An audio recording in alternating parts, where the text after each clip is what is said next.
I'd like to thank you for giving me the opportunity to talk about my research, which has recently been published in the Journal of Women and Minorities in Science and Engineering. I'll try to keep it brief and non-technical. I'm not here to advocate for or against the mayor's proposal. I think it's unfortunate that the issue has often been framed as presenting a binary choice, the status quo or the mayor's proposal, when in fact there are many more possibilities. My research does not point to a unique policy, but I hope that this type of evidence will inform any decisions by policymakers. If you were the director of admissions for the specialized high school, your goal is to admit students who are most likely to succeed in the schools. How would you predict how a student will do in high school if you know nothing about the student? You might guess the average freshman grade point average, which was 88. In some cases, your guess would be close, but there would be a lot of error. So how can you improve your predictions? If you use the SHSAT, you will improve them a little bit. My research found that you would reduce the error by 20%, very similar to what the META study found. But you want to improve your predictions because that still leaves 80% of the error. So state achievement tests are somewhat better. They predict 28%. They would reduce the error by 28%. However, 7th grade GPA would reduce it by 44%, which is a big improvement over the other criteria.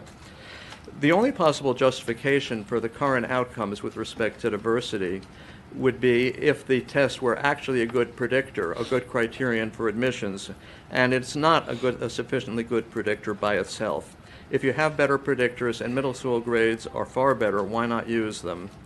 The standards of the American Educational Research Association stipulate that one test should never be the sole criterion of admission. You also want your admissions policy to be gender fair. The SHSAT is biased against girls.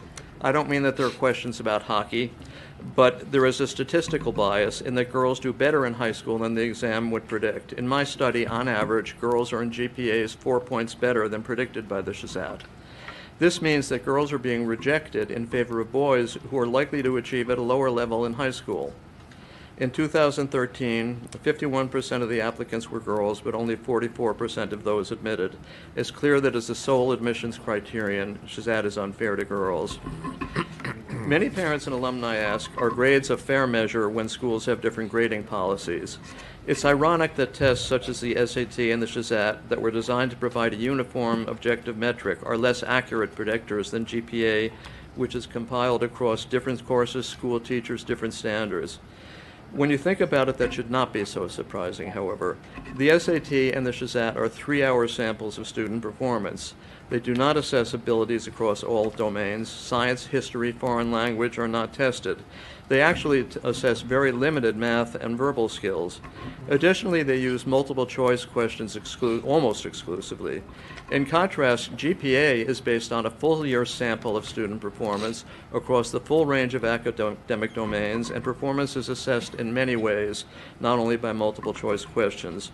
Furthermore, it is likely that test prep has inflated the SHSAT scores of many applicants in ways that are not reflected in their actual school performance.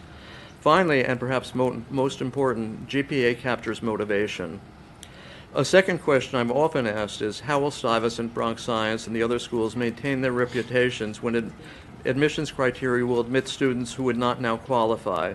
But that's based on a false assumption that the students admitted using middle school grades as one of multiple criteria would be unqualified. Because 7th grade GPA is a much better predictor of high school achievement, including it as an admissions criterion should not dilute the quality of the entering class. Expansion of the Discovery Program is an important component of the mayor's proposal. In the cohort I studied, the only school with a sufficient number of Discovery students to analyze was Brooklyn Tech, which had 35 program students who were admitted with SHSAT scores up to 20 points below the cutoff. That group had an FGPA of 86.6, essentially identical to the 86.7 of regularly admitted students, some of whom had SHSAT scores as much as 200 points higher than the Discovery students. These results are based on students at one school and 1 year and are not evidence that the program will work equally well when expanded.